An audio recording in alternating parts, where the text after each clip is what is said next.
अवतार मेहर बाबा की जय. మెహర్ పరివార్ బాబా ప్రేమికులందరికీ మా హృదయపూర్వక జై బాబా. మనం చాలా రోజుల నుండి ఎవ్రీథింగ్ అండ్ నథింగ్ అనే పుస్తకాన్ని పరిశీలిస్తున్నాం. అందులో ప్రతి వరుస క్రమంతో ఇప్పటి వరకు 44 అధ్యాయాలని బాబా ఇచ్చిన ప్రవచనాల్ని 44 ఎపిసోడ్స్ని మనం ఇప్పటి వరకు పూర్తి చేసుకుంటూ ఉన్నాం. 44వ అధ్యాయం గత 2 వారాల క్రితం ప్రారంభించి 2 ఆదివారాల్లో కొంతవరకు మనం పరిశీలించాం. ఇంకా ఇది చాలా ఉంది. ఈ వారం కూడా దాన్నే మనం కొనసాగిస్తున్నాం. దాని మకుటం అంటే హెడ్డింగ్, ఆ శీర్షిక పేరు బాబా ఏం చెప్పారంటే గాడ్ ఎలోన్ ఈజ్ అని. అంటే భగవంతుడే ఉన్నాడు. భగవంతుడే ఉన్నాడు అంటే భగవంతుడు మాత్రమే ఉన్నాడు. అంటే ఈ సృష్టి లేక పూర్వం ఈ సృష్టి కూడా భగవంతుడిదే. ఈ సృష్టి అంతా కూడా భగవంతుడు ఉన్నాడు. ఎందుకంటే ఆయన మాత్రం ఉన్నాడంటే మనకు కనిపించింది, కనిపించింది, కదిలింది, కదలంది, జీవం ఉన్నట్టుగా మనం గ్రహిస్తుంది, జీవం లేనిగా కొన్ని నిశ్చల ప్రదేశంలో స్థానువుగా పడిపోయి ఉన్నవి, అలా పడున్నవి అన్నింటిలో కూడాను భగవంతుడు ఉన్నాడు అని గ్రహించాలని బాబా చెప్తున్నాడు. అంటే యావత్ సృష్టి కూడా, సృష్టి అంటే ఒక్క భూమండలమో లేకపోతే ఒక్క సూర్య కుటుంబం కాదు. ఈ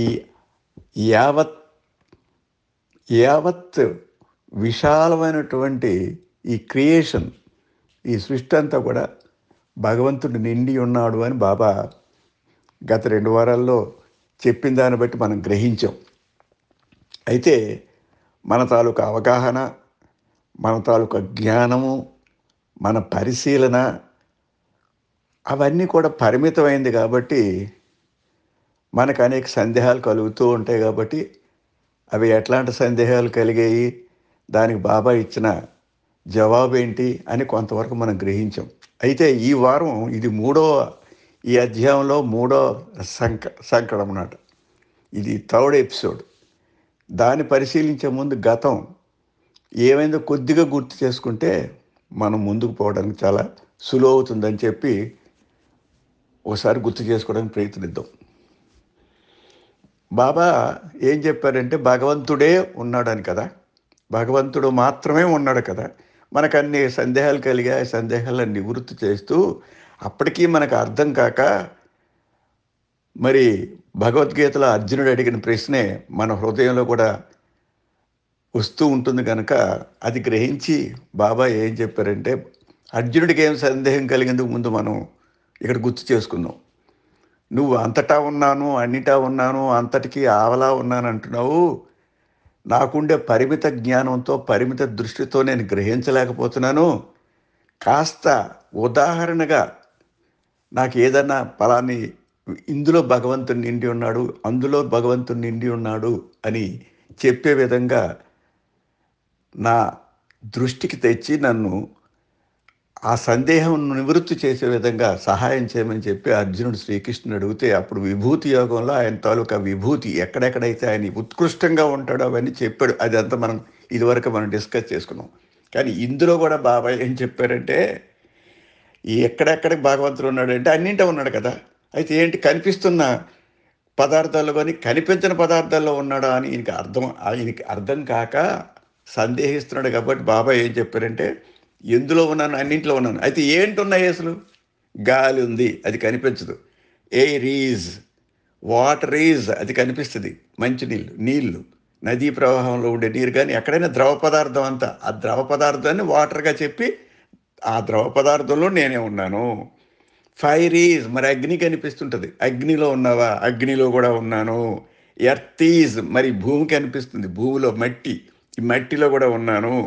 లైట్ ఈజ్, కాంతిలో ఉన్నాను. డార్క్నెస్ ఈజ్, చీకట్లో ఉన్నాను. స్టోన్ ఈజ్ రాయిలో ఉన్నాను, రాయి కూడా ఉంది.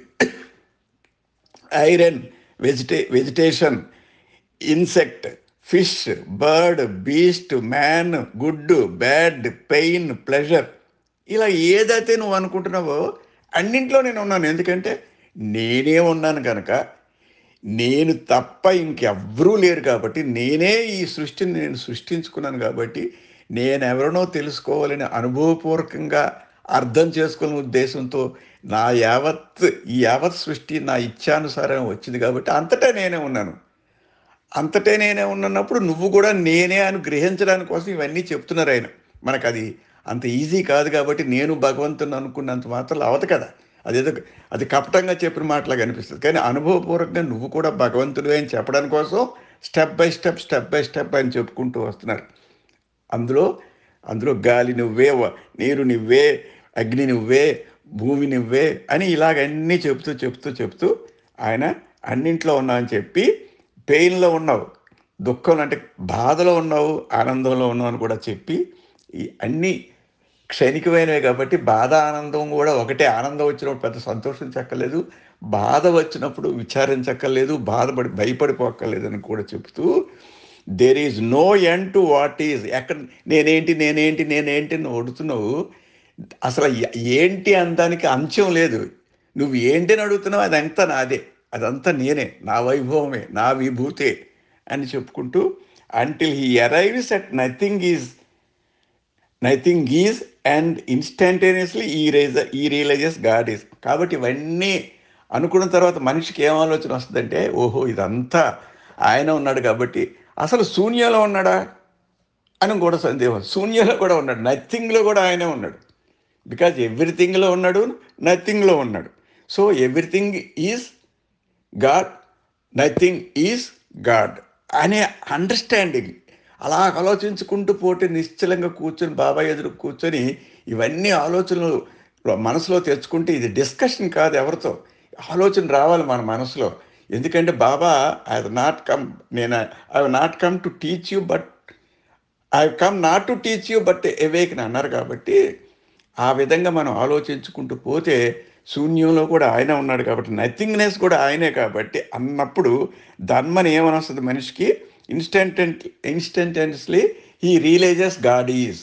అప్పుడు ఓహో శూన్యంలో ఉన్నాడు అంటే నాలోనే ఉన్నాడు.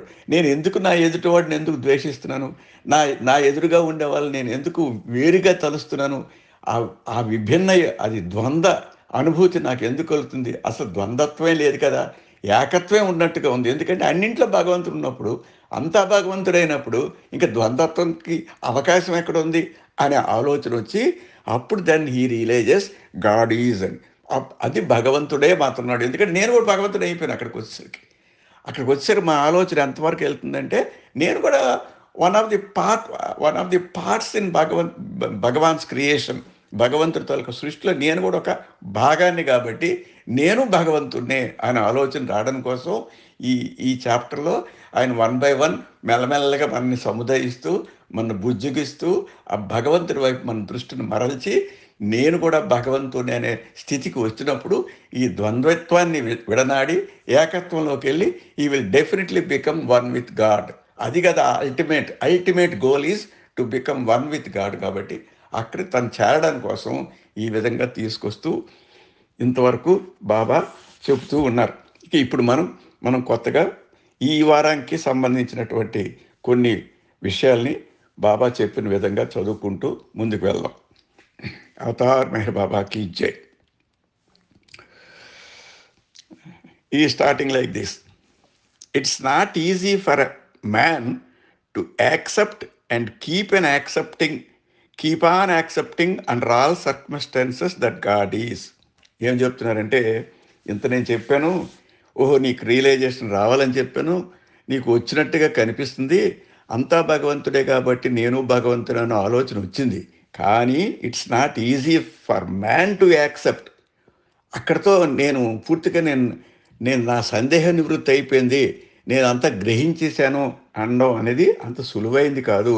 అలా అనుకోవడం కూడా సులువైంది కాదు. అనుకున్నా సరే క్షణికాలం ఉంటుంది కాబట్టి దాన్ని కంటిన్యూస్గా నీ మనసులో పదిలిపరుచుకోవడం కూడా అంత సులువైంది కాదు అని చెప్తున్నారు. It's not easy for a man to accept and keep on accepting under all circumstances that God is.